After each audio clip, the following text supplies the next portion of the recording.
Have you ever considered how most corporations in America are structured essentially like private dictatorships, and most employees do not have any democratic control over their own workplaces? And do you think maybe that's part of the issue? Just because someone gets rich doesn't mean someone gets poor. When someone works for somebody else, they're getting a wage, they're getting an opportunity. They're being able to get their kids through college, put food on the table. Okay, so that's a pretty blatant straw man. Nobody says that when somebody gets rich, that means somebody else gets poorer. It is true on the macro scale, however, that rich people are able to get richer by extracting maximum surplus value, which necessarily entails paying the worker as little as possible for as much productivity as possible. This is why companies turn increasingly to automation, outsourcing jobs, etc., and crush the wealth of the people as much as possible, leading to collapse and exploitation, among other things.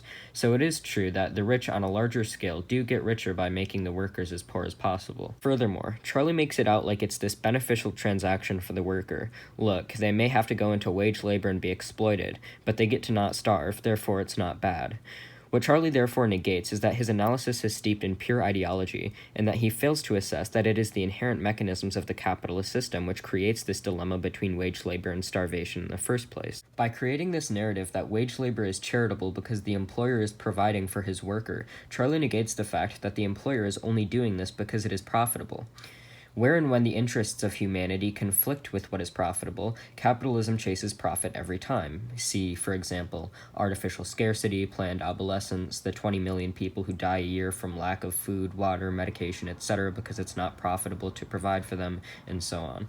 Where we disagree the most with the Marxist left is that the Marxists come after this and they will say it is inherently exploitation if someone is gaining wealth. That is wrong. That is fundamentally wrong. If you buy a product, not only did someone have to make the product, but they have a job, they have a wage, they're able to provide for themselves. But if your product isn't good, people are not going to buy it.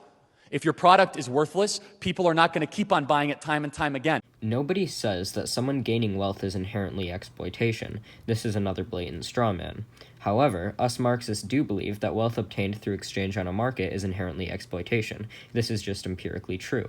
Market prices are formed based on the cost of production.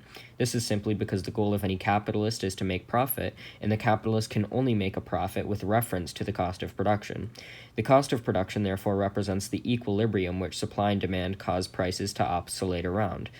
However, at equilibrium, how is profit made? Very simply, through the extraction of the surplus value of the worker.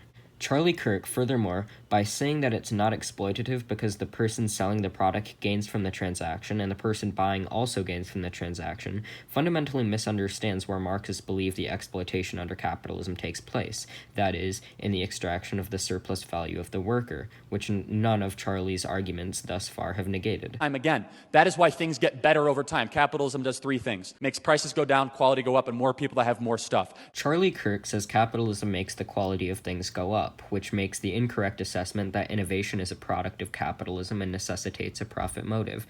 This is not true. A recent Harvard Business Review study finds that innovations developed by individuals who give them away increasingly compete with patent-protected for-profit innovations in many parts of the economy.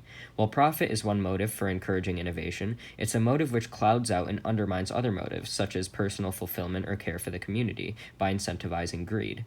We can very confidently say that in the absence of this motive, these other motives, which the profit motive currently subdues, would take its place.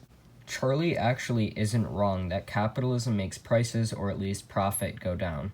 Because prices are built around the cost of production, and through increasing efficiency the cost of production under capitalism will continue to go down, there is a tendency for the rate of profit to fall. What Charlie doesn't realize, however, is that this is not a good thing.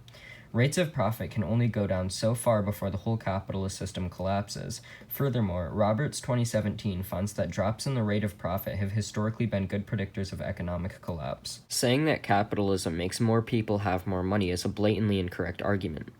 People make the claim that capitalism has lifted all of these people out of poverty and given them all of this stuff based on the statistical illusion that poverty has been dropping over time. This is because the international poverty line has continually been lowered in real terms over time.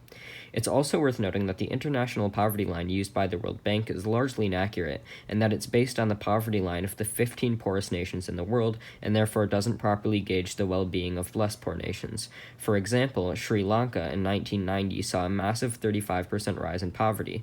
The World Bank estimated the growing poverty to be only at 4% because of the inaccuracy of the measure. It's also worth noting how capitalism gives people more wealth in third world nations and so on. Capitalism quote-unquote raises people out of poverty in these nations by forcing people into horribly paid slave labor jobs with abhorrent conditions. And then eventually, a few generations later, this might lead to these people having better conditions and not starving. To say that this is a beneficial transaction for the worker again negates the fact that capitalism is the system which creates this dilemma between wage labor and slavery and starvation in the first place. It's about like people who don't have any money. If you use money to determine people's wants and needs, then essentially people who don't have any money are going to be left out. This is, I mean, It's like when what do you money mean, is how, speech. what do you mean? How do you account people with no money? This is America. If you have no money, you can work hard and you will be awarded for that. I started with absolutely nothing in my life, so I'm the person you're looking for.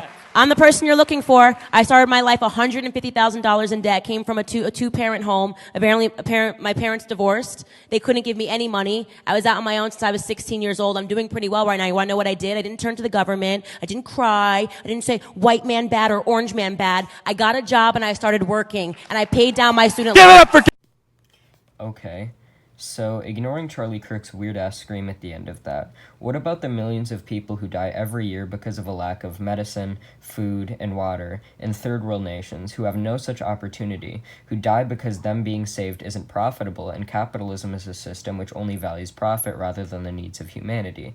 Even in Candace Owens' story, in order to not live in poverty and starve, she had to sell herself to wage labor and be exploited. This is by no means how it should be. In acting like the fact that capitalist wage labor saved her from poverty and that capitalism is therefore good and fair, she negates the fact that, again, capitalism is the system which forced her to be exploited in order to not starve in the first place. Also, it's worth mentioning that cases like hers are incredibly rare and not everybody possesses the ability to succeed in the way that she has. Let's also acknowledge the fact that Charlie and Candace never actually answered the question. The question which was asked was regarding the structure of modern capitalist enterprise. Candace and Charlie responded by gish-galloping and arguing strawmans about why capitalism isn't exploitative, how capitalism lifts people out of poverty, etc. They were arguing positions which their opposition never actually brought up, and even that they couldn't do successfully. This just goes to show the blatant pseudo-intellectualism and dishonesty of TPUSA.